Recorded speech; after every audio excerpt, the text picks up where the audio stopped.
Lock S foils in attack position. Today on Hit the Table, we're talking about miniatures games.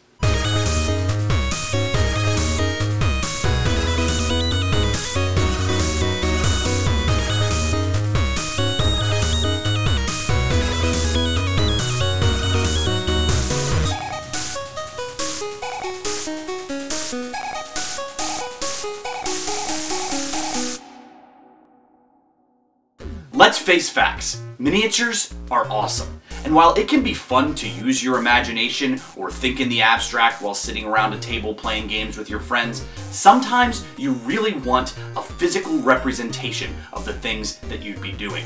For this reason, minis have been creeping into board games and role-playing games. Simply put, they're visually appealing and they add a certain dynamicism to your experience that you wouldn't necessarily be able to get otherwise. But there's an entirely separate style of gaming that focuses on the miniatures and on strategy. It's called Wargaming, and it's been prevalent since the early 20th century. This is the entertainment form of choice for sci-fi nerds, for history buffs, and for anyone with a tactical mind.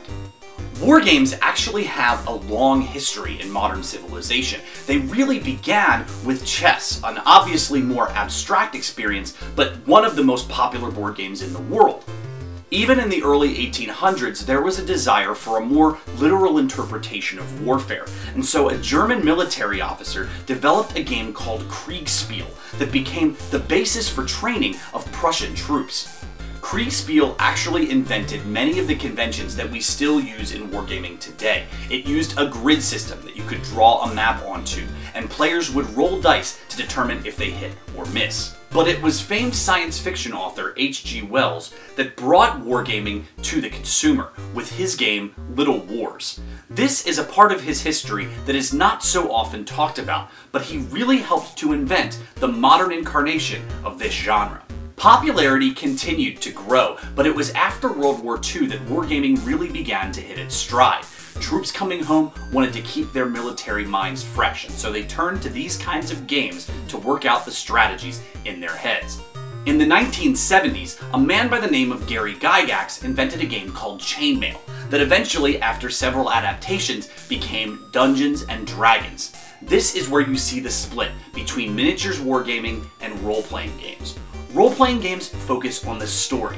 Miniatures games focus on the gameplay and on the strategy. However, at times it can become difficult to separate these two genres because they've become so intertwined. Lots of role-playing games use miniatures, and lots of war games have a story to back them up.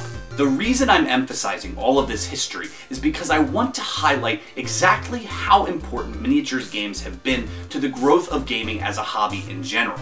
These are the games that made it acceptable for adults to sit around a table and play with each other, and to not have to worry about being judged by the rest of society. These were and are complex rule sets designed for people who like to pore over minutiae, who really like detail in their games and want as true to a life experience as they can possibly get. As such, wargames tend to be made for more veteran players, and unless you are interested in this specific type of game, I'm going to suggest you watch our beginner's guide to board games first, get involved in some of those, and as you start to absorb a lot of those rules, you'll be ready to play something like this.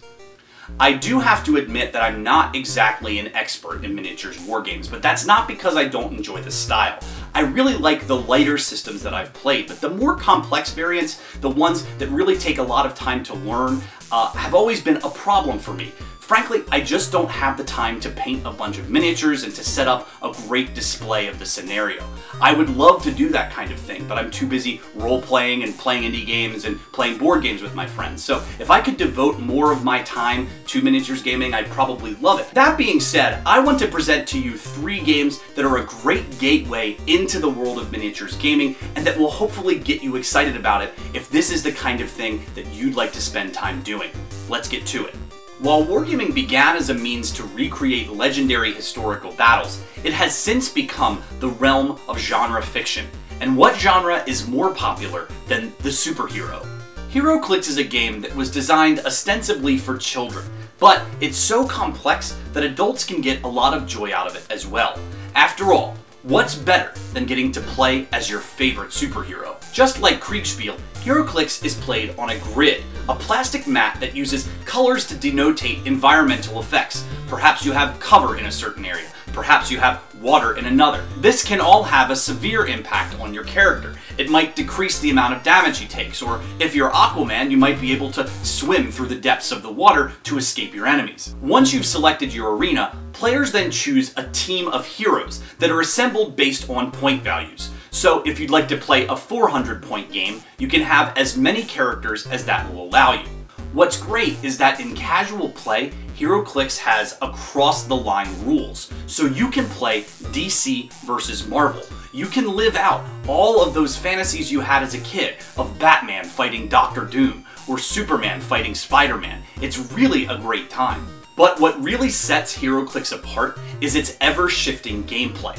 Each one of the miniatures comes with a thick base that can be turned. When you take damage, you click that base to however many points of damage you've taken. Each subsequent click reveals different powers that you can use to your advantage or sometimes to your disadvantage. Perhaps you'll lose some of your speed, but you might gain health regeneration. These shifts in priority are the real fun of playing Heroclix, but it also means it can take some time to learn because you're never quite sure what you're going to run up against. Luckily, you're provided a pretty succinct rulebook that will answer any questions that you might have. Even veteran players run into situations that they've never seen before, so you're going to want to keep this handy at the table. But the truth is, Heroclix is as fun to collect as it is to trade.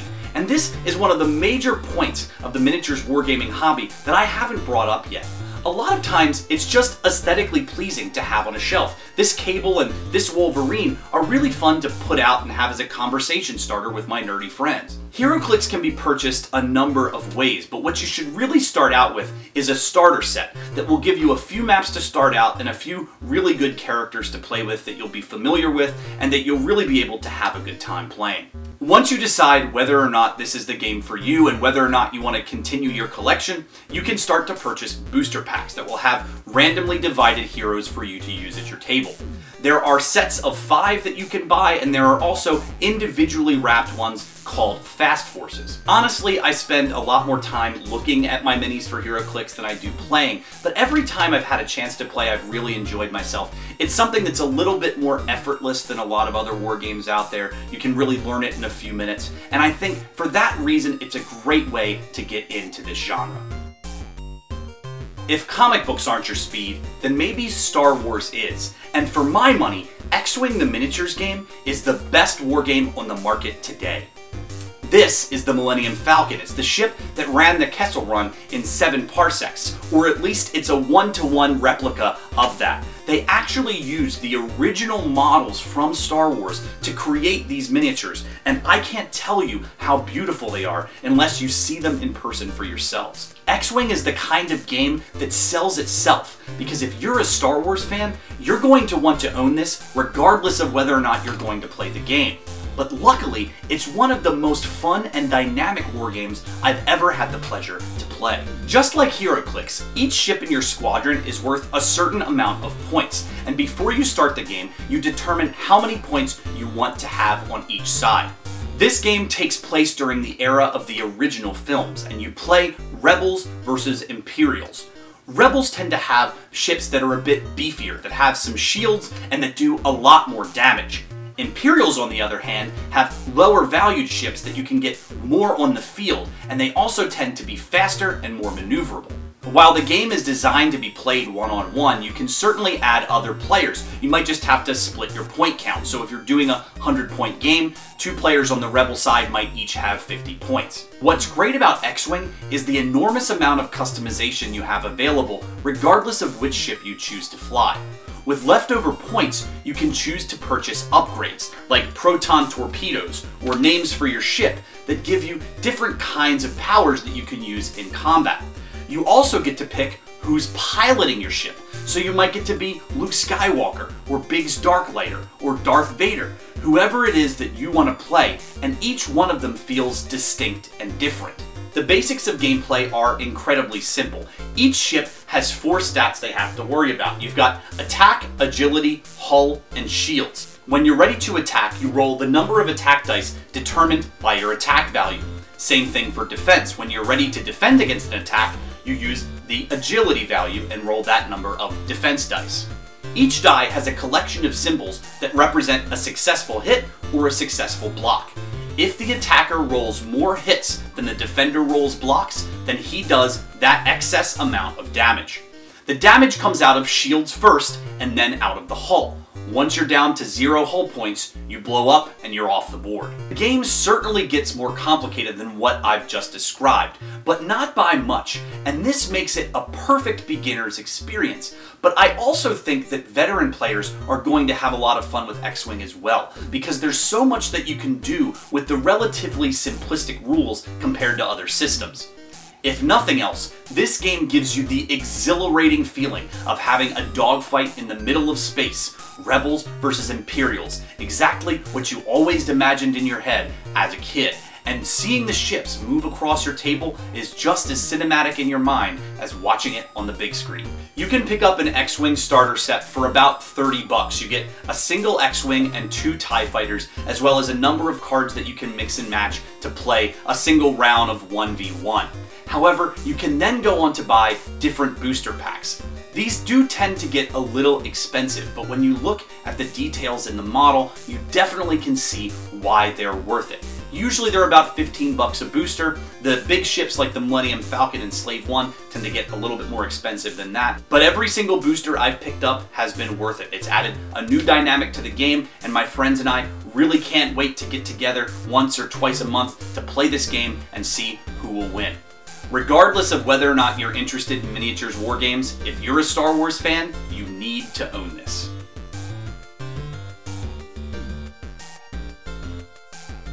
If Little Wars is the grandfather of miniatures wargaming, then Warhammer is the rebellious son, born some 70 years later.